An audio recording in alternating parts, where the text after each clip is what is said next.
Look around. Everywhere these days, people are crying out for effective leadership. There's no mistaking it any longer. Men, especially leaders, are struggling, emasculated by imposed rules, stereotyping, and leadership models that are no longer working. There are many women who are doing a much better job at leadership than the men, and we need to recognize them.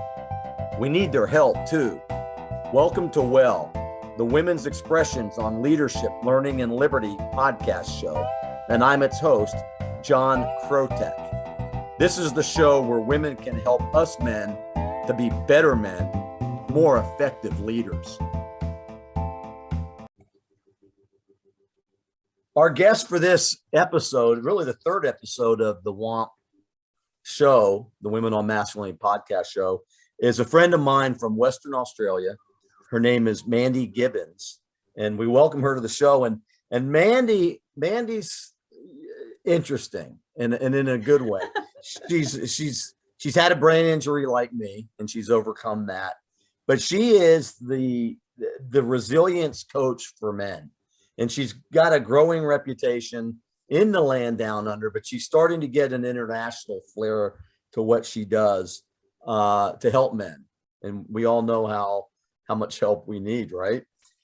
She is the ultimate advocate for men who are seeking direction in their lives. And I don't say that lightly. We look around today and men, in my opinion, and I'm one of them, and I'm not a traitor to my species, right? Or my gender, but I believe men are in crisis. And I believe that it's going to be the reason why we have the show is because I think it's going to be women that help us to get out of this place. Her program that you can find out more about today, and we will, called The Resilient Man, is actually helping to change men's lives in a very, very positive way. Mandy's experience with emotional challenges, her guidance and her support to guys that are facing those things is admirable and so well needed. She also teaches guys ways to reach peak performance. And we mean that like in the workplace and at home and in their day-to-day lives. And that's so important. A lot of guys, because of the knuckle dragging mentality, and I know I've been there, they don't want to reach out for help. And Mandy gives us a safe place to work, and to find out these things. She's also a huge supporter of neuroplasticity. We're going to get into that. It has to do with the brain and how that's used in the human healing process, especially for people, men and women who have suffered brain injuries. And we'll get to that. So I didn't want to be long-winded. The show is about Mandy and the tips that she can give us men to live better lives and to be better men and to help our counterparts wherever they may be. So let's get started. And one thing I do want to say, though, Mandy, is that we need to accept, all the listeners need to accept that there are exceptions to any generalizations we might make today. We have this discussion going on, and it's open and it's candid.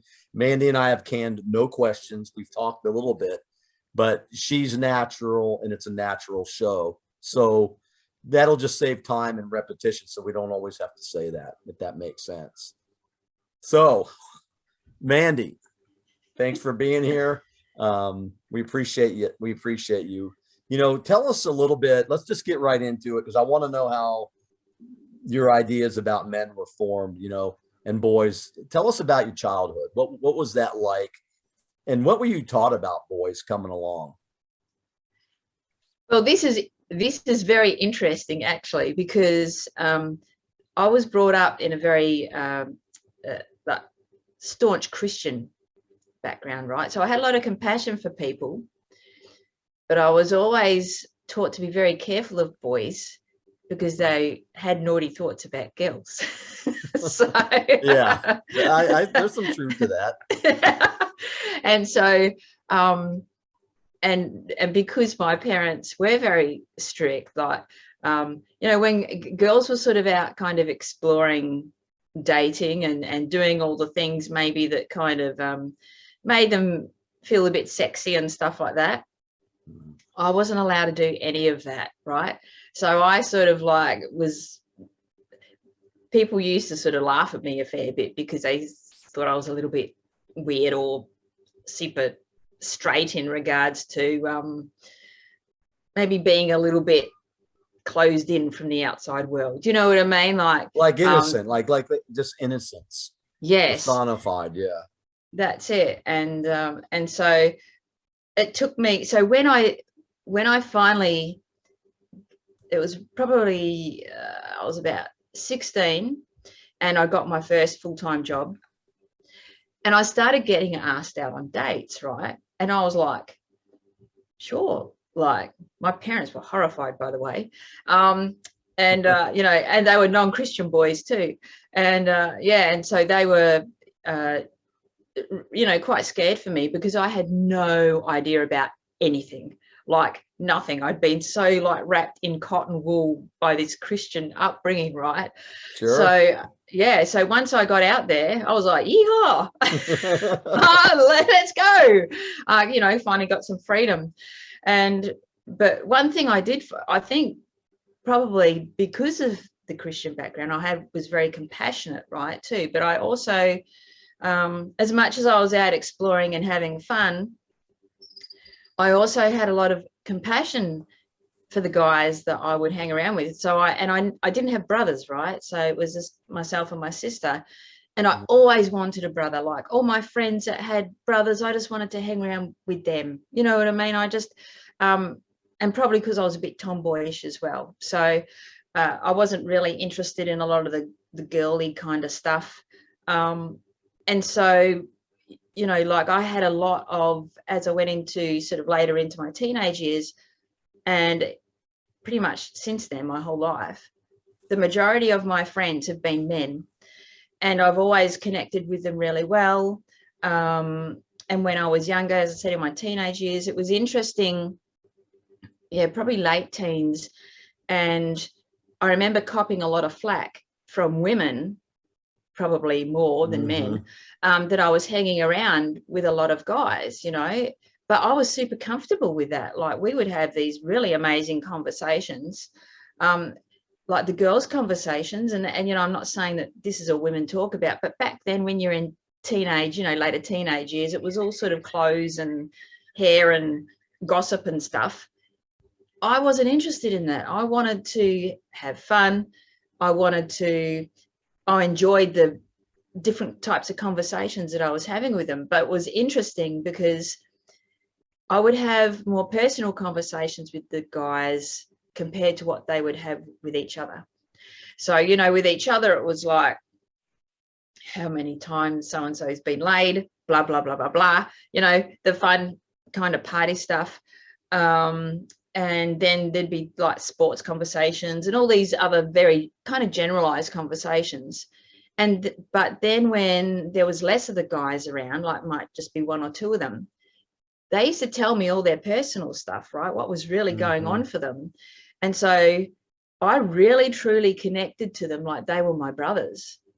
Yeah, that's awesome. So, you know what though, that really, but it's opening up. So your training, your proving ground was those early stages where you started to learn compassion and resiliency. And, you know, that's maturity. And what's interesting is you mentioned it, because those things that guys talk about, and I'm a guy, and I as a guy, when you're in the group setting, yeah, you talk about those things, but I never was comfortable with that. yeah, You know, even as a guy, something didn't seem right that we would be discussing, you know, who we had been with, and especially with somebody that we supposedly liked or loved, that we're spreading. It just, you know, it's definitely two different worlds.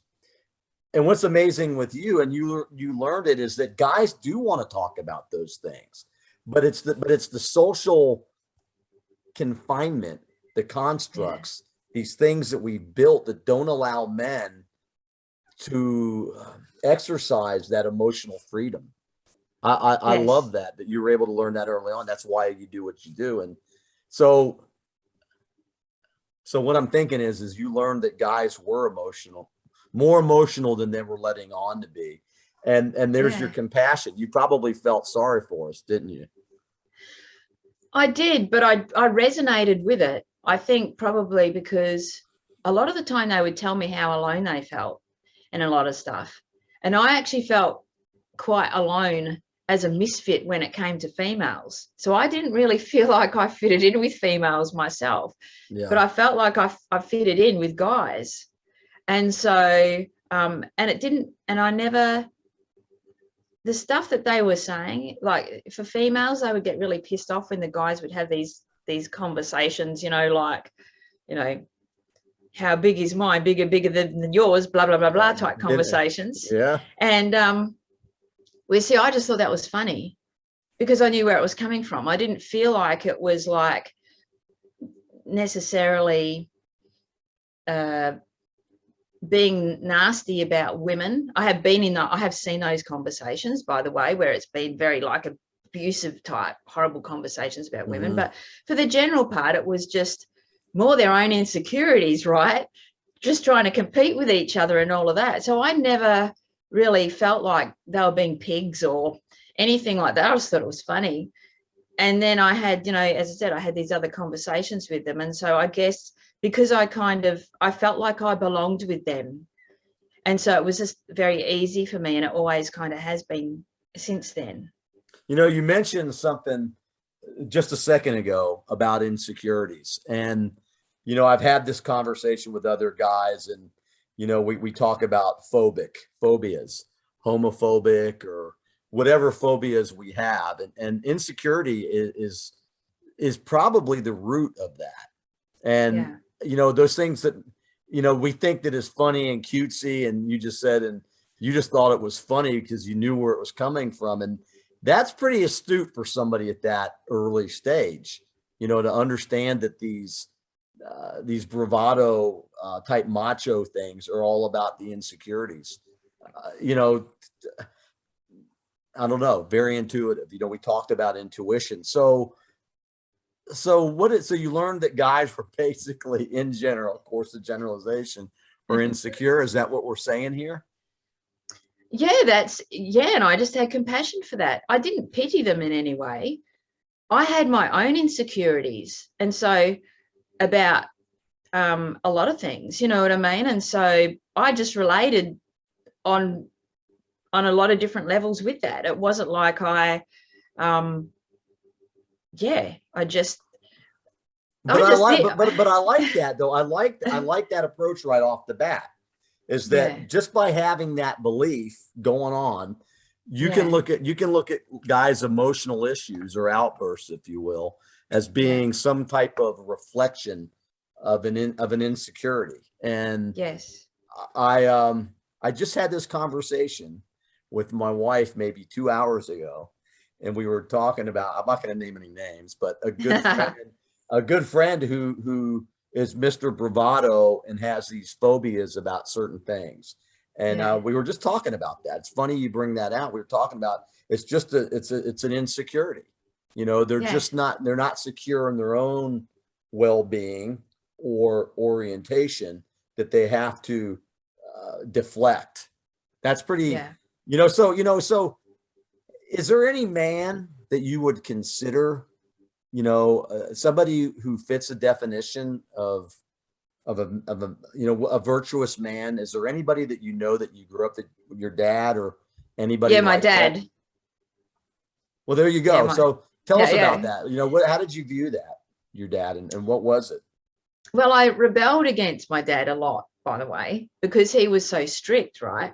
Right. And so, so the guys that I hung out with were very full on, like, you know, I mean, there was like from the really quiet guys all the way through to the guys that were like absolutely living on the edge, and like people were terrified of them, like literally terrified of them. And I adored them because I got on so well with them as friends, and I saw what went on. I knew where all that was coming from, right? So my poor parents were just like beside themselves with the, what is Mandy up to now? Yeah. Oh, they were terrified for me. They probably still are. But anyway, it's but because I knew from my dad what, because my dad's sort of very stoic. He has very strong faith in God. Has, like, my dad has never had alcohol in the whole of his life. He's never smoked, nothing like that. He's just very staunch in his beliefs. And yeah, and he doesn't like lying. You know, you have compassion for people, you genuinely care for people. But people were also they respected him a lot. And young guys were very intimidated by Dad as well. And not because he was awful to them or anything like that. It was just the presence that he had about him, because he's very tall and, you know, well built as well, and athletic and that. And so, you know, like if I had boys come over to visit, they would drop their knives and forks at dinner, and, you know. So you kind of had the equalizer, right? Okay, I'll teach this guy coming over here, think he's going to do this and do that, and I'll just have him meet Dad, and we'll see what happens. So, you know, what a great way to test a young man's character. So, you know, so what does masculinity mean to you? What did it mean to you then growing up? I mean, what did it mean? Well, for me, I wasn't quite, I mean, I saw what it was for my dad, but I didn't see many guys that had those qualities. You know, they had bits and pieces of those qualities, but everyone, you know, the guys, I guess because I used to have these deep conversations with them, even the guys that might have seemed like they had some of those qualities, I found that once I started talking to them, there was so much stuff that they were putting out there that actually really just wasn't them. They were so frightened behind the scenes with everything. And yeah, and really so busy trying to prove to each other, and like to other blokes and to girls, trying to prove themselves to their families, to their work, to all these things. And you hear me say a little bit like, you know, I talk about the white knight who can never fall off the horse. I noticed that, you know, that's been something, a common thread that I have seen for decades, right? Yeah. Right. Well, your dad had the high bar, so you saw that right off the bat, which probably, for all intents and purposes, was probably a good thing. Yes. Just saying. Yeah. Yes, that's it. So and what a great example, though. And you're very fortunate, you know, and your dad just sounds like a wonderful person, actually. And what an example. You know, he's obviously a responsible guy. I haven't met him, but from what you described, and there's something that we've talked about men being the man of the house, right? And some people say that it's sexist, but he filled the role and was a perfect role model for you in more ways than one. Yes. Yeah. So, and it's funny because as he's got older, because he had very, very strict Christian views, he still does, but he's, I guess maybe not lenient with his own beliefs, but I guess maybe a little bit more open to how other people live their lives. And he's, you know, that's kind of like evolved a little bit for him, because he was like very black and white, straight down the line, you know. Well, it's kind of like wine, you know, wine takes a while to mature, and yeah, you know, that's a maturity. And again, your dad's proving in a different, in his own way, that a man can mature with time as he learns about other people. And so your dad's a perfect example to me of how compassion within ourselves as men can actually transform us into being better as we move along. That's right. That's kind of interesting, you know. So there's people that don't fit the description of your dad, right? And you mentioned there's a couple guys once you found out, you know, name somebody, don't have to say exactly, but maybe give us a circumstance of where somebody didn't fit that description and what it was they did or said or acted that pulled you away from that. And it's commonsensical in a ways, but Yeah, I So, think manipulation, I think that's which comes from fear, right? So, you know, when people are trying to manipulate you, and betrayal, I think those are probably two things that I feel very strongly about, that I do not like. But I'm also very compassionate about where they come from at the same time. And I think also it's really important for guys, because I see this happen in relationships a lot, that they're not opening up to their partners, right? And so, and there's all of a sudden this resentment that gets built up because nothing is getting said, and they're not being open and honest. And that's when a lot of manipulation and betrayal starts to come in. It doesn't really seem like that at first, but it doesn't take long, if you are coming from a place of insecurity, for that type of stuff to all of a sudden start, you know, leaking into areas of your life, and then all of a sudden you're up shit creek. no, I like the fact that you use the word manipulation, because manipulation is power. You know, Yeah, it's having power and control over somebody.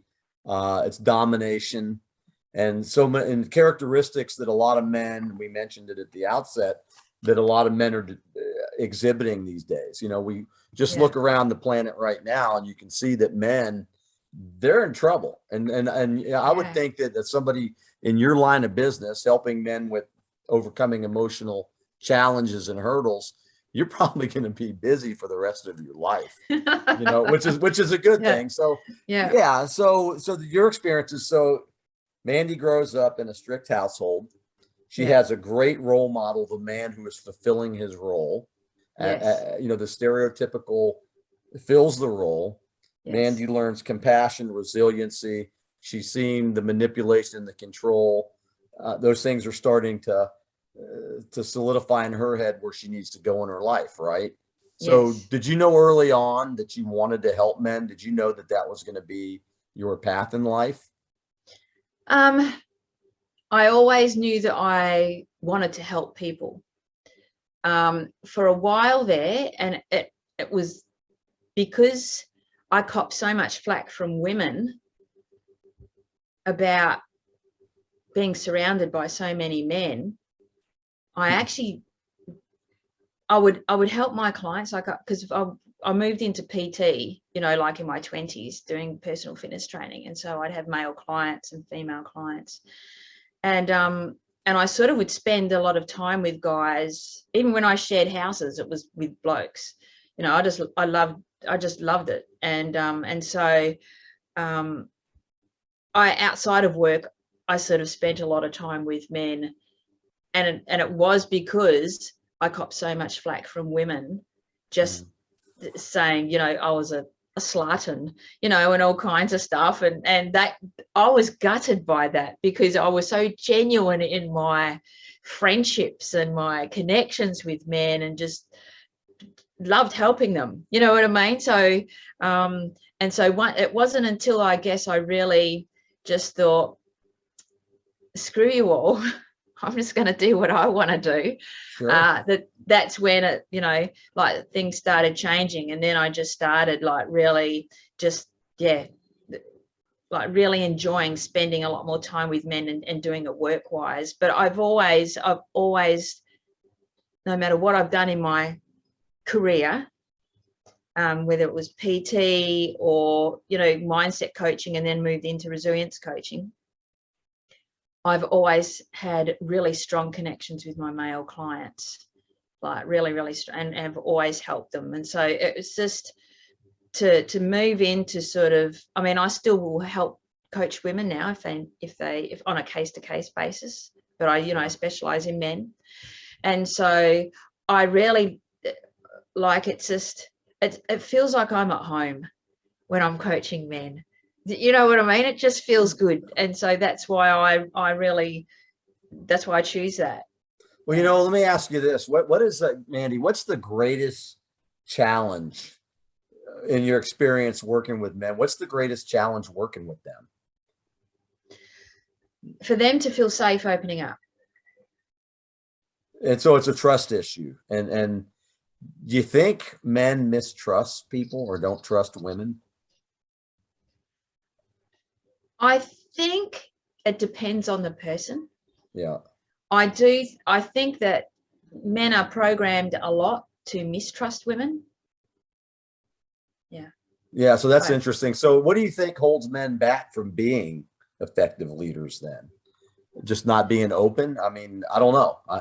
This is an interesting conversation. It is. I think trusting themselves, right? Because if you have no self-trust, you can't expect to trust anyone else. So having trust within yourself, and having trust within yourself means that you need to be able to trust your emotions, and and be able to work through them and understand what. And I'm not sort of talking about like 700 layers of childhood trauma, and I mean, I have no issues with doing all of that work, but I think sometimes it can be very scary for men to think, when it comes to being vulnerable and understanding their emotions, that they might think that they've got to do all this terrifying work, where you can actually start from a really simple point. You don't have to like open up a whole can of worms like straight off the bat and scare the crap out of yourself and then feel like you're going to spiral out of control. And then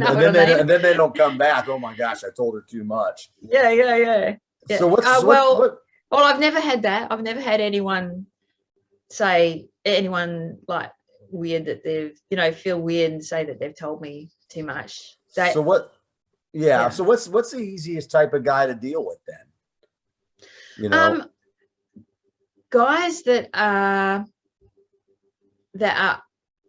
are ready to just like go, you know what, I've had enough of bullshitting to myself and where I want to be in life and how I want to be in life and how I choose to be in life. And I'm sick of like trying to be someone that I feel like I have this perception, of what I feel like I have to be. And I'm tired of that. Like I'm exhausted from that. And I just want to be able to lead powerfully in my own life, as well as being able to lead by example for others. And that really does come from, all of that comes from within, right? Like you can have the most kick-ass, aggressive, gung-ho guy who just like, looks like he's the ultimate in performing at his best, and behind the scenes he's ready to implode. What I mean? So totally relate to that, because yeah, when I hit my rock bottom, which you just mentioned, when guys finally had enough, enough is enough, and mine was a brain injury, and then the escape of those hard to deal with issues. I can relate to that. You get to that point, and a lot of it has to do with fitting into a stereotype, and maybe you're not really following your purpose in life.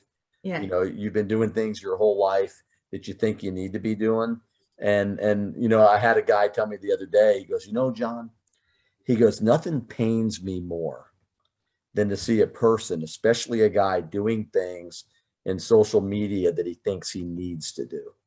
Yeah. And you know that his heart is really not in it. See, you probably can spot that right away. And whether or not we believe it or not, guys, what's that old saying, Mandy? We can fool some people some of the time, but we can't fool all the people all the time. Something like that. Yeah. And the authenticity, and I'm glad that you brought that up about finally getting to that point in life. The authenticity, whether we believe it or not, is palpable. We can spot people a mile away, knowing if their heart's really in something. So that being said, and we'll flip it into the women, what qualities do you think women have that make them better leaders? Because you're a leader. Yeah. Thank you. What qualities? No, it's true. It's true. But what qualities do you think women possess that make them better leaders and that guys can learn from their example? Sure. Well, before I answer that, I just want to say one thing. I don't think guys have to wait till they hit rock bottom. Yeah. Before they have that awareness about where they want to be. I think there is different levels of awareness that can come at different times. And that's so that's a good point. You don't have to go to, you don't have to go to the dark abyss.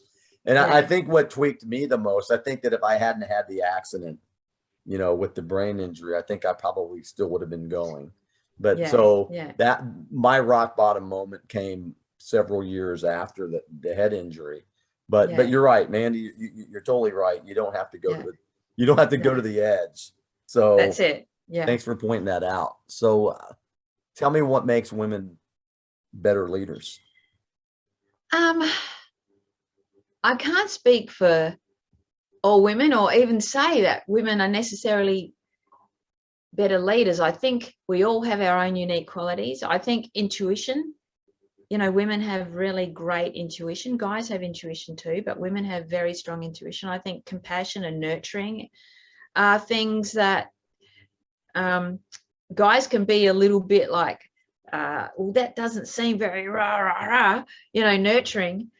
But I can tell you, like, I have plenty of fire within myself, and can have, like, I'm super passionate, and even for some women, they find me very like full on and aggressive.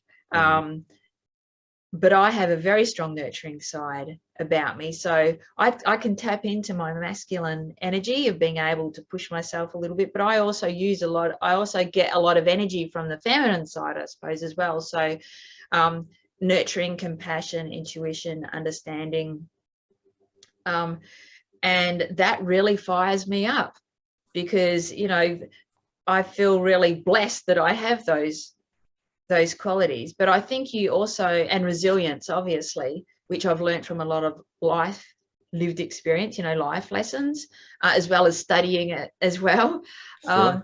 And I think because when I talk to women about this, I think you really have to be, because as women, we are, and I'll be honest about this, we are programmed to take a back seat. I mean, from when, not so much, a lot of girls, that are sort of being brought up now have a different awareness, right? But women, from when I was growing up, it was like very much get married, have kids, like get married young, so you don't run out of time. Right. And have your babies real quick, you know what I mean? And all this type of stuff. And so, I remember, I grew up in a country town.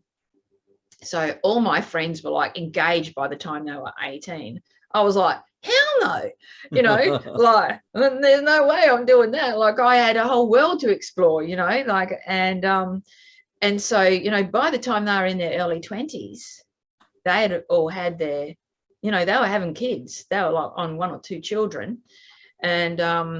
And that they were saying, Mandy, you've got to, like, start making things happen for yourself. Otherwise, you're going to be like in your late 20s. You're going to be old. You're going to be old, and no one will want you. It's just like thinking, get the hell out of here. I'm awesome. So I didn't listen to a lot of that type of stuff, but I noticed that it was really more about just get a simple job, and don't go too far in your career, because you're going to have to quit it anyway, because you're going to have kids. Right. And I really didn't like that belief system, because I knew I wanted to do big things in the world. No matter what I was doing, I knew I wanted to have a really big impact and throw myself into everything that I did, give it my best. And because I was all about transformation and helping people, and I just wanted them to feel so friggin' empowered and get great results and stuff like that. I just loved it. And so I struggled a lot with finding women that I could relate to. And I think that was probably another reason with the guys. They were you know, like I sort of found that I could like chat to them about a lot of big goals and entrepreneurial things, and, you know, and this type of stuff as well. You know, And that's, then, yeah, I mean, I get what you're saying. yeah, It's a maturity level. yeah, It's some type of maturity thing going on here that, you know, maybe in the upbringing or just in life experiences, but you seem to grasp concepts at an earlier time yeah, than most people do. yeah. But And sorry, so, go ahead. You made me think about no, that. that's all right. I probably segued a little bit, but anyway, with when it came to, but what I have found as I got older, and then like got involved with some women's entrepreneurial groups, it was very interesting to see how powerful these women were. And some of them were scary. Like I was very intimidated by them. I was like thinking, whoa, these chicks are like I just sat there. Yeah. I was like, holy shit, these women are like, So there are intimidating women too, obviously. yeah. Yeah. And so, but it was good to be around, and I like those kind of women.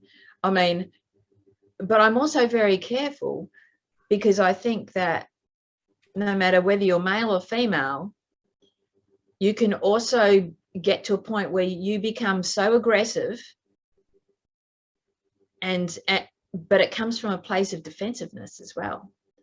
You know what I mean? You can become so aggressive and not be open to other people's views or whatever, that you end up becoming very just like hardcore bossy.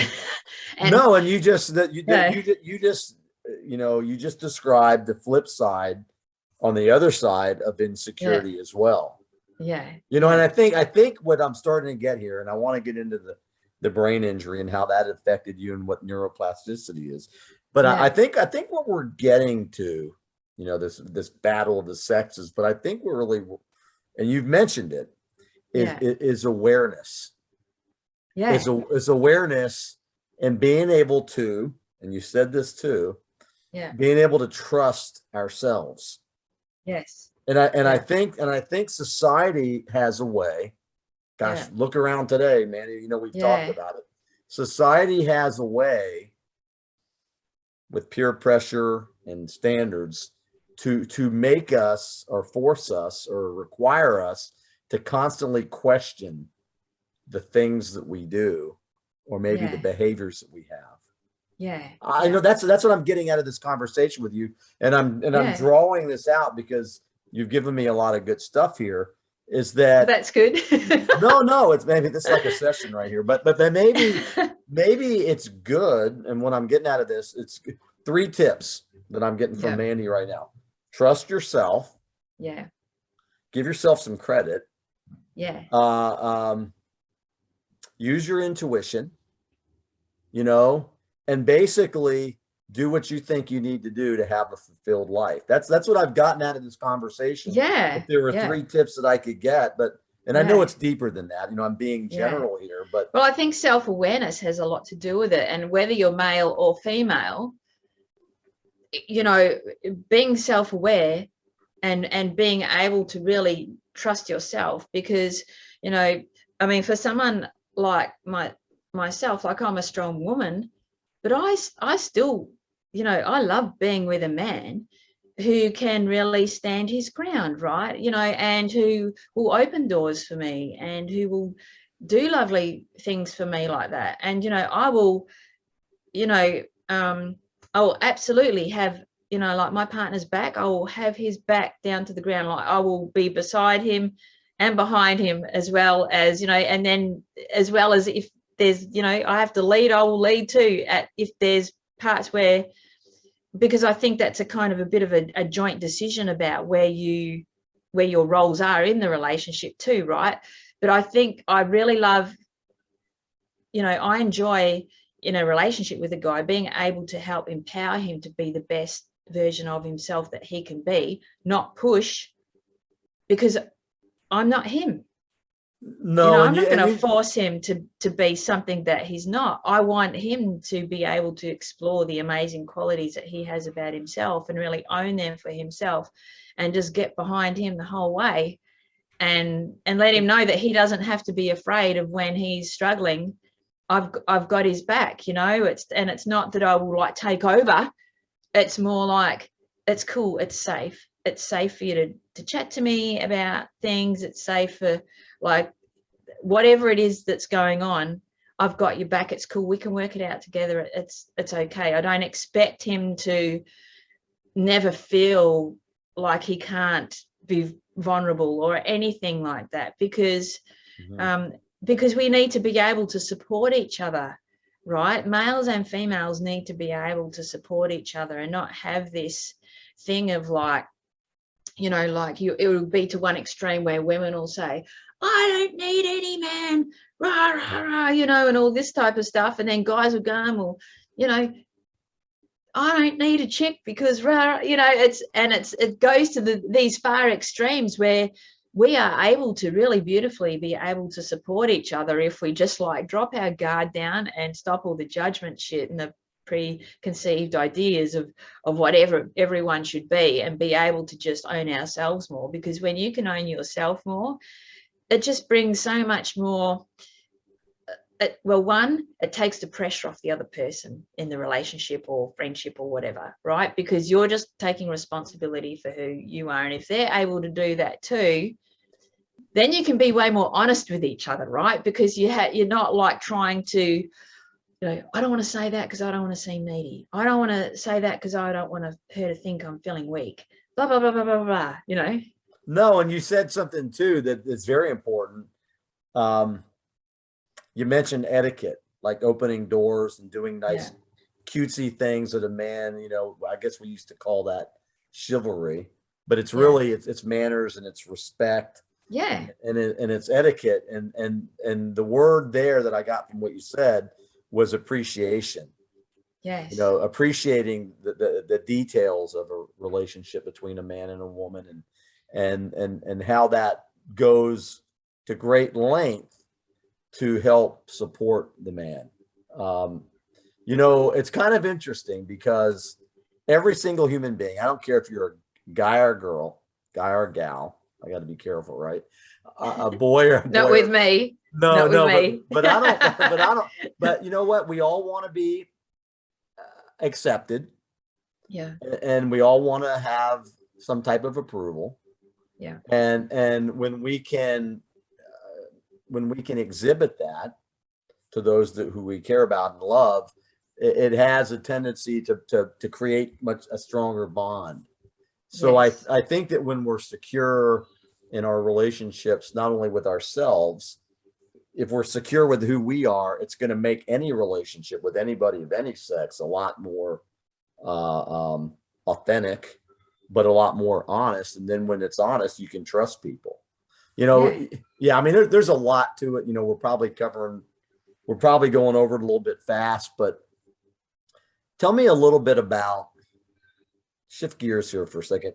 Tell me a little bit about your head injury and how that may have changed your life for the better. And then a little bit about, I know that Joe Dispenza, he's like the king of neuroplasticity. Tell us a little bit about that and how that's used as a healing modality. Well, for me, it was sort of like brain and nervous system trauma. And it was, I won't use the person's name, but I had been helping someone who was very close to me, you know, go through very, very difficult time in their life. And they had become suicidal, and I was going back and forth helping them. And then they went through, they had admitted themselves into a mental hospital. The mental hospital, unfortunately, messed with their meds, and they came out of it worse, and they needed someone to look after them, right? So I said I would do it because I was very, very close to them, and I said, yeah, no worries, I'll do that, and then I would be on my way. And so what happened was they went berserk. They, you know, lost the plot basically from what they had gone through in the mental hospital. and that had accelerated their mental health. It was awful. And so this bloke wouldn't let me off the property, but also he didn't want me there, but he didn't want me to leave. And he went from extreme rage to paranoia to crying to just maybe very small 30 seconds amount of small handful of times of like just being normal, but the rest of the time it was out of control. And it was absolutely terrifying. Like I was there for nearly a month, and I didn't sleep like hardly at all the whole time. I was terrified to go to sleep, and all I could think of was I need to get out of here. I've just got to find a way to get out. And eventually I was able to get out, and I drove, and it was just because I was able to finally get him calm. And so then I jumped in the car, drove down to where I'm located now, 10-hour drive. And I had planned to be doing a men's talk on men and resilience and stuff like that while I was down here. Didn't end up getting to do that. I was here 2 days and I collapsed. Yeah. And, it started off with vertigo, really bad vertigo. And then the room was just spinning around and around and around. Like I couldn't walk. It was like my whole nervous system, it just shut down. I couldn't hold my head up or anything. Like I was just like, ugh. And then I couldn't see properly, or anyway, got into hospital. Was in hospital for a bit, checked myself out because they didn't know what they were doing in there, and it was actually making it worse. And I was going downhill very quickly. And I remember asking a friend of mine, I said, I'm escaping from here. And so I got them to come get me, and I spoke to a nurse in the hospital and I said, I have to get out of here. I said, they're going to kill me in here. Like I knew it. I knew they were going to. And I could see what was going on around me. And I was like, this is not a good place. Something bad's going to happen here. I need to get out of here. And so she said, I've helped heaps of patients escape from here, Mandy. She said, I'll help you today. So she she went and borrowed someone's wheelchair from another ward. This sounds like a movie. And she got me in the room. They wouldn't let me leave. They wouldn't let me leave. So I had to sign all this paperwork, release of liability, blah, blah, blah, blah, blah. They were furious with me, right? But they had mistreated me severely. Like they forgot about me. I wasn't bathed for 5 days. I wasn't fed for a day and a half. They just forgot about me, that I even existed in the hospital, and just like it was a mess.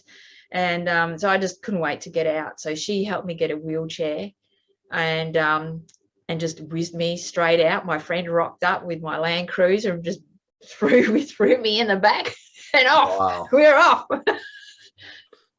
And so that the great escape. I mean, thank God, really. I know. I was so relieved, but I was so sick too, right? Because I couldn't look after myself. So I was just laying in bed in the dark. My mind was just manic racing because I'd just been through this traumatic situation, right? And I didn't understand what was going on with my body. I'd always been super fit. I was, just like super peak fitness, incredibly strong. I felt nearly invincible, and then for that to happen and to just like not be able to walk, talk, I couldn't even bring a fork up to my mouth. Wow. I'd try and drink, I'd be shaking so much and everything just fall down, and you know what I mean? And I couldn't stand up. I couldn't even crawl. I just couldn't do anything. And so I was like that for quite a few weeks. And then I started slowly, the things were starting to improve in bits and pieces. But I couldn't talk on my phone. I couldn't have conversations with people. Nothing. Like everything was just too much. Like it was like everything felt like a vibration. Like even the phone, like I couldn't hold it because the vibration of the phone would just go through my body, and it would just make me shake more. Ultra sensitive. You were just, yeah. And I had no idea like how I was going to get better from this, because I remember thinking when I escaped from the hospital a few weeks, I'll be right. Like, but it didn't happen that way. No. And it took, and I would start getting better. Eventually, I'll start getting better, then relapse. And I went to specialists, and specialists would try and put me on medication. And I tried a little bit of that, didn't work, had really serious adverse reactions to the medication. And it just kept getting worse. And this went on for like a year. So pretty much the whole of 2020. Wow. And I was just, like all of a sudden I'd start going good again. And it'd even get to the point where I was like, I could drive, a few streets, go to the shops or something, do something. And then all of a sudden, blam, I would relapse again. And not back to the way that I was in hospital, but I'd be laying in bed again, and it'd take me, a week to recover. And then I'd have to start from scratch again. And I was like, oh. And then it was just by chance, through a kinesiologist that I had hired that she found this lady who specialized in neuroplasticity. And that's when it was a game changer. I did my assessment, and that was like you have like 0 symptoms. It's it's 0 to 100. So 100 is like 100% symptoms, like worst case scenario quality of life, and 0 is no symptoms. It's all you're perfect. I was 90. Game, yeah. I was 98. So I was like, when I realized it, I was like, shit, I've got a lot of work ahead of me here. Gosh, it just, yeah. Yeah. And so I just thought, okay, but because I knew the power of the mind and the body, I knew that I could do this. I knew straight away with neuroplasticity, I could work with it, because I just knew it. And so I was so excited about that. And I knocked the score down to 86 within 6 weeks. And then it was sort of down to 60, and stuff like that. So, I mean, I'm still haven't like recovered fully, but and here was the secret, right, to how I knew it would work. During 2020, even though I wasn't well, I did pro bono work helping men. And when I was coaching these guys, I felt like I had no symptoms. Awesome. And yeah, so I thought, and during that time I was thinking, there's got to be a connection here. Like, how come, even though I couldn't physically do a whole heap of stuff, but I actually felt like I had no symptoms. Like, I felt like I was back to invincible Mandy. You know what I mean? When I was coaching these guys, and I was like, there's something that, I just felt like, so it was like when I was in purpose, when I was, I had all these feelings around feeling fulfilled and just magical nearly, you know what I mean? I just felt like really at peace. And it's kind of amazing, it's another point here that, I'm learning a lot here, how these stepping stones, it's brilliant. It's brilliant. These stepping stones, these experiences all start to fit, like bricks in the wall. And it's like hands-on first person experience that your neuroplasticity is starting to, the purpose, finding purpose again, is rebuilding those synapses in your brain and in your body that weren't working. Yeah. That's pretty, I don't know if it's a landmark or what, but that's pretty important. to think Yeah. that when we're in that flow state, the purpose, right? Answering our calling in life, that everything in our bodies, emotionally and physically and spiritually, maybe, are starting to really fire. Yeah. Does that make sense? I mean, that's Yeah. kind of Hell yeah. what I'm getting out of that. Yeah. And That's exactly what it's like. And that's why I knew when I, when it came to neuroplasticity and this was going to be an option for me to recover, I knew straight away that it would work because I'd had that feeling. And I thought, now I know how to do that, to recreate that and build upon that. And so that's, so then the whole training behind that, it was a lot of audios and stuff like that, all based, neuroplasticity audios, all based around balancing the body, because my hearing now, like my inner ear balance, is all damaged. So I had to find a way to bypass that, to teach myself how to balance and walk again. And so, and I use that skin cells. So you actually, neuroplasticity, you learn, to use your skin cells to balance again. And so it was things like that, being able to calm the nervous system right down, all kinds of these amazing tools, but also just self-compassion, being super, super kind to yourself, has a lot to do with that as well. Because if you're not prepared to be nice to yourself, because I was always super like, I was so compassionate with everyone else, right? So understanding. but not with God, yourself, right? I was so much harder on myself. And, people would be going through tough times, and I would, nurturing wise, would have their back, and I would teach them powerfully how to have such incredible self-compassion, right? But I was beating myself up during the whole of 2020, pretty much, frustrated. Yeah. So frustrated. And so this taught me how to be super kind to myself. And it wasn't easy, I have to admit. But it was incredibly effective. And it's neuroplasticity has been such a game changer for me for this recovery, right? And so, I have during this whole between December, about halfway through December 2020 to now, I've only relapsed once. Well, that's great news. I mean, we're glad that you're in the fight. And thank you for sharing that. That takes some courage to talk about those things. So let's just say I'm this guy and I'm not feeling fulfilled. Things just don't seem to be going right. I don't really want to go into another day of work.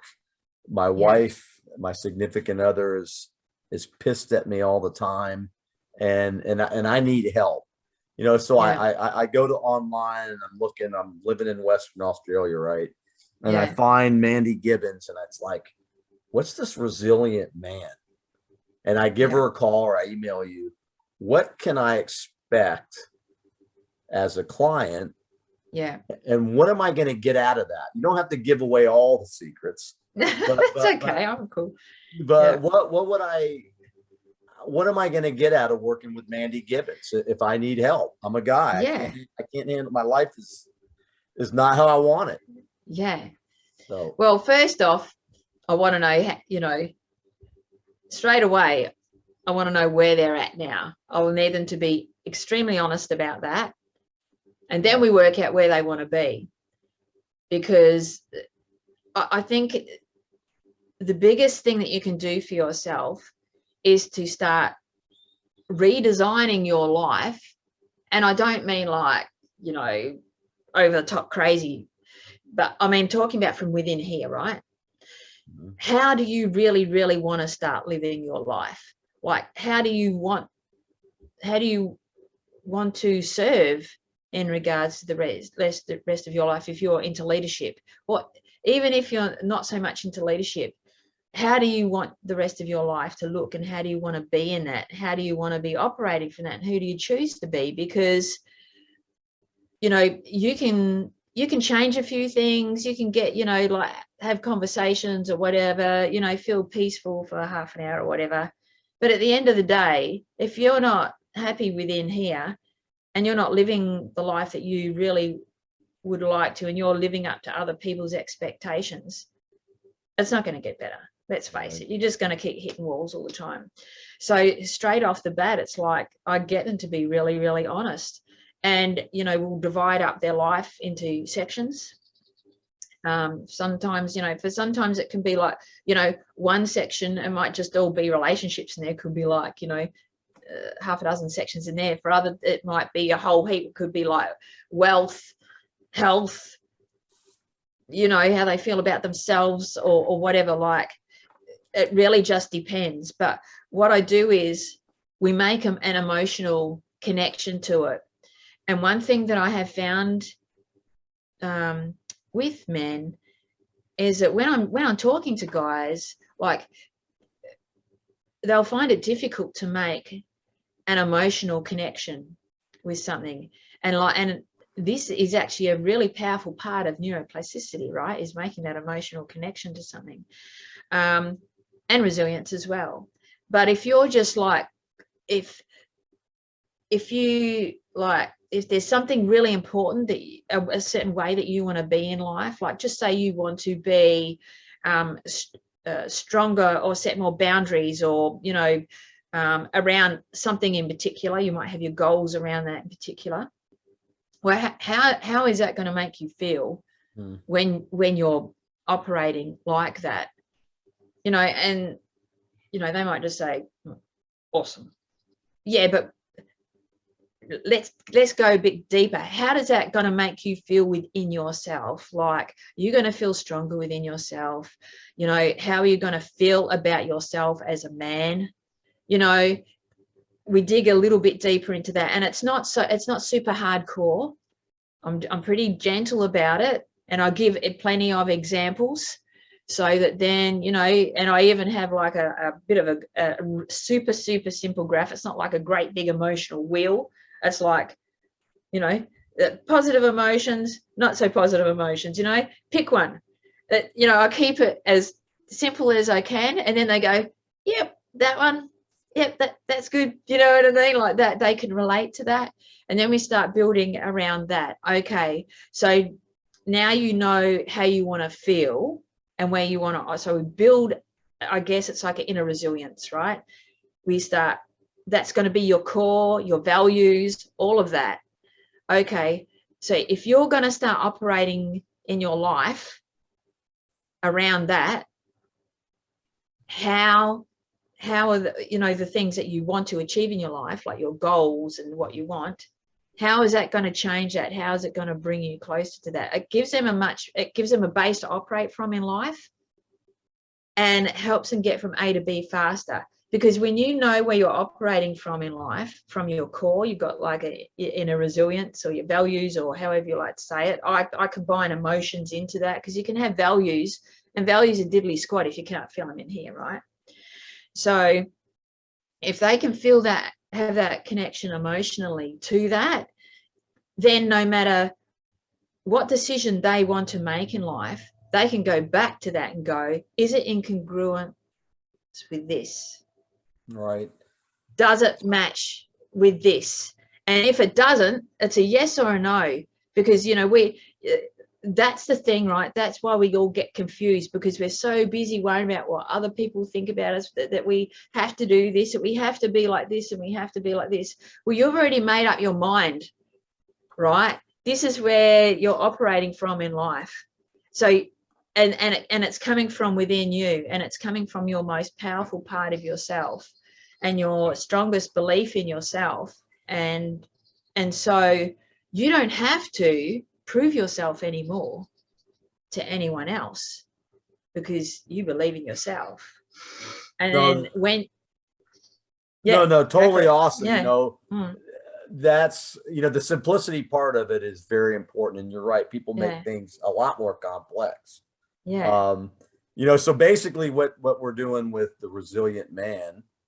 And so if we go to visit the queen of male resiliency in Western Australia, Mandy Gibbons, right? We are going to lay this foundation Yeah. with brutal honesty, the Yeah. foundation, the vision. Yeah. And then you're going to help. I'm putting this together. Yeah. You're going to help men who may be reluctant at times. I can admit that, to make these emotional connections with this foundation and this vision we have. And then through simplicity, we're going to reach the promised land. Well, so to speak. And then you said something early on, way back at the beginning, that you have to have the desire, and it is going to be a challenge.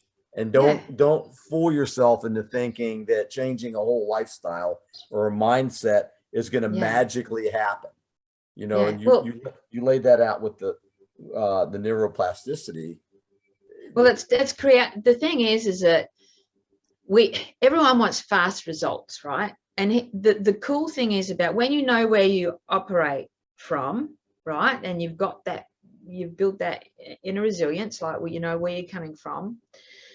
You can start using that to take steps in various areas of your life, right? You can make those powerful decisions that you need to make. Now, I'm with them also when they're making those decisions, right? So I help them, like I've got their back. If they're like struggling with making those decisions, I have their back, because I want them to hold themselves accountable and responsible, because I'm not into codependence, right? I want them to be incredible. I want them to operate as the best man they can friggin' be, because I believe in them, absolutely believe in them. And I want them to see that within themselves, right? And because when you can do that, then they can, lead powerfully in life, in business, with their partners and stuff like that. And it makes it so much easier because they're so much more comfortable in themselves, right?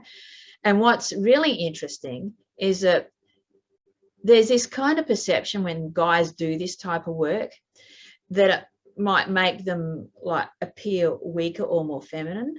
But no, man, they've got like balls of steel. Like after doing this work, they are strong, like solid stand-up friggin' guys, like that other guys respect and even get jealous of, because I'm glad you pointed that out, because that is a fear.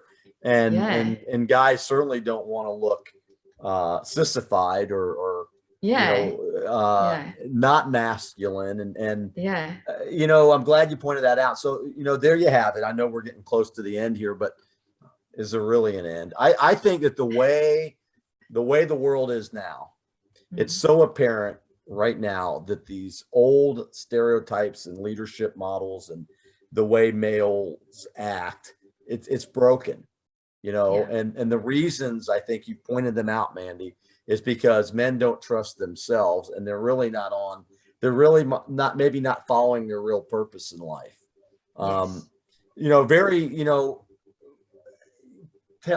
Give me three things, we talk about results, but what are three things or two things or one thing or whatever that a guy can do right now to see a significant change? Okay. And then give me a Mandy quote about male resiliency. But what are three things guys can do for immediate results? And then I want to hear your greatest quote, your quote. Okay. Well, I tell you what, the quote, I'll do the quote first. I've got it on my phone and I should know it off by heart, but I've got like 20 awesome things and I'm going to have to pick just one or two of them that I'm going to have to tell you, because that's just because I love talking about men. And that's good. And that's, that's your profession, and that enthusiasm and that awe is what makes people successful. And I have a really good feeling that you're going to be busy for a long time with the way things are right now, you know, and the, Well, see, yeah. I feel really lucky that I deeply love what I do, and I deeply believe in men. Like, I deeply believe, you know, because I see men get such a bad rap, and I struggle with that, and I want to jump in and defend them, and I have to be careful with that too, right? Because you know, it can rub people up the wrong way, right? Because I just want to jump in and go, back the hell off, these guys are good, you know what I mean? Because I just naturally see, I do know what you mean. amazing, I see incredible. So this is my quote, so I'll say this now. So the brutal truth: motivation and willpower have limits, but your inner formidable resilience doesn't. That's beautiful. No, So, that's great. And that's, yeah, it's kind of it's reverse psychology, but it's real. well, Yeah. you get to create your inner resilience, right? Your formidable resilience within you. You choose that. You can create it, change it, adapt to it anytime you want to. But because you know where you're operating from, and as you grow, right, it's going to change. As you grow in life and have different life experiences and feel, because we all evolve, right, in regards to how we go, you know, with our personal growth, Sure. you then get to change it. So you never have to be stuck. And this is the beauty of it. Like, men, you don't ever have to be stuck. You don't ever have to feel like you are trapped, you know, in a life or a perception that you are feeling like maybe that you're in right now. You just don't have to feel like that, because you can create something different. And I love that. I get excited about that. I love seeing men thrive, and I'm like, oh No, yeah, let's go. And that's great, because so there you go. Resiliency is not a trap. Yeah, it's a way out. Yes. Think that Yeah. Maybe we should go into business together. I don't know. Why not? But so three things a guy can do right now to change something in his life. I think be kind to yourself. And I know that might sound a bit soft, but being kind to yourself, because, you know, we all do it, right? We all beat ourselves up. And I know men especially beat themselves up all the time. And so just being kind to yourself. And I actually, you know, I have neuroplasticity. I actually have a self-compassion neuroplasticity tool. If anyone wants it, I'll just tell them to contact you and I'll email it to them. I'm more than happy for them to have it. I created it especially for guys, and they can listen to it. It only goes for 6 or 7 minutes, and it actually takes you through a process. If you're like, no matter what emotion you're feeling, just say you've had a really heated discussion, or doesn't matter. It could be grief, it could be anger, whatever it is that you're feeling, and you just need to quieten your body down and be kind to yourself. It's great for that, because what it does, it shows you how to understand your emotions without having to like do a thesis on the damn thing. You know what I mean? You get to feel it in that moment and go, okay, this is how I'm feeling. And it's cool. It's okay for me to feel like that. And you just get to like calm your body down in that moment and go, okay, cool. I can just get on with having a purposeful day now. And that's it. It's like an instant, it's like an interrupt. It's like an interrupt. Yeah. Because I'm very practical. I like to give practical tools. And I think that's probably why guys enjoy working with me too, because I am very practical, because I don't want them to feel like they've got to like dig layers and layers and layers to try and fix themselves, you know, and all this type of stuff, and opening up cans of worms and just like making a mess of things and stuff like that. It doesn't have to be like that. Far from it, you know. You know, I like I like it when you say that, because there are so many programs and books and self-care programs and self-help programs that go way out there, and sometimes they take a molehill and it becomes a mountain. And I've always said those self-help, they need to be concise, they need to be on point, and they need to be what you just said, practical. So, well, I mean, if someone wants to go do plant medicine in Peru and do all that, I'm not doing that with you. You go do that with someone else. I don't care if you want to do that type of stuff. That's your thing. I'm here. I'm very practical. You know what I mean? Like, I'm here to help you become incredibly powerful within yourself, help you build inner resilience, believe in yourself, be the best man that you can possibly be, lead how you choose to want to lead in life, and just drop all the bullshit perceptions and just be incredibly strong within yourself. And then if you want to go and explore the other stuff, you can. But here's the thing, you will be more prepared in life for whatever comes up for you after you've been coaching with me, because you're going to need that strength. If you're going to go off exploring other shit, you're going to need some backup, boy. No, and I'm glad you said that. Well, like that's you. We'll get to some of those tips again, but there you have it. And if, Mandy, I got to say, I appreciate the work that you do, and I appreciate our friendship and the time that you've been able to give me on this. We're still exploring the show, but great conversation, great information. And the guys that are still listening, thank you for hanging in there with Mandy. It's been very enlightening. I've learned some stuff, and we just look forward to the next conversation. Parting shot, anything you'd like to say? I mean, that was inspirational in itself, but anything you'd like to say, and then we'll just call it a night, I guess, or a day. No. It's morning there. By the way, there's a 20-hour difference, and so it took Mandy and I a little bit of time to logistically figure it out, but we did, and that's what we do. We adapt and we overcome, and I'm just, I'm so grateful for you, and glad that you're still here, and you're able to bust through the things that you were dealing with, and taking the things that you learned in your own inner strength, because your dad seems like an awesome guy, and be able to help guys on their own journeys. And I said it earlier, a lot of guys won't admit it, that we need help, but it's something that we need to do more of. We need to quit dragging our knuckles like we've been doing for centuries. And we need to take some advice from Mandy. And she said, we're stronger men when we're in touch with our feelings. And I love that. So parting shot, Mandy, and then I'll catch you on the next one. Yeah, I think one, if you're going to reach out to me, I have no judgment. So that's probably something that. And how can really people reach you? How do they reach you? Tell us how they reach you.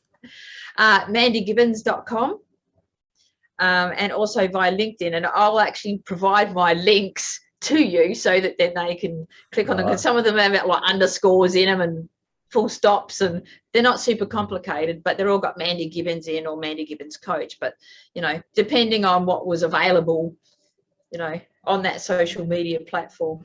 But I'm on LinkedIn, I'm on Facebook, and I'm on Instagram, and via my website as well, and my podcast show, which you would have seen John on. So, and that was a great show, and I appreciate you letting me share as well. But I'm looking forward to it. This is going to be an awesome year. You've got so much work to do, because men need a lot of help. And I smoke and joke about this, but if you just look around, it's quite apparent to anybody that's aware, and you mentioned awareness, that it's time to get the help if you need it. And we need it, guys. Let's quit fooling ourselves. Let's be, like Mandy would say, brutally honest, and let's get on with it. Let's be the best we can be. And you can definitely have some fun with it at the same time, right? Like I guess probably because I could joke around a fair bit, like I'm fairly serious in these, but I like to have fun as well. So it's not all like doom and gloom. Like, I mean, for me, it's like just helping you breathe energy into yourself and just having a great life. Like, because you got to have fun, right? You got to have even like a bit of a child like kind of outlook even on life, and bring some playfulness into your life as well. That's so important. Couldn't agree with you more, Mandy. So there you go. You breathed some life into me tonight and all of our listeners. And I'll let you go. I know you got a big day ahead of you. Stay safe down under, and I'll be in touch, and I'll let you know when all this comes out. And I appreciate you. Thank you. Awesome. Thanks so much, John. See you later, everybody. Thank you. Bye, Mandy. See ya.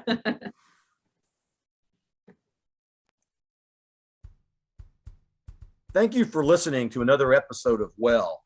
Without you, we don't exist. We hope the men who joined us today learned some valuable tips to improve and not be ashamed to use them. Be the change, set the example, keep going, men. And for the women leaders out there, keep creating and keep helping us men to become even better men, more effective leaders. Thank you. Until next time, stay safe, be well, and lead.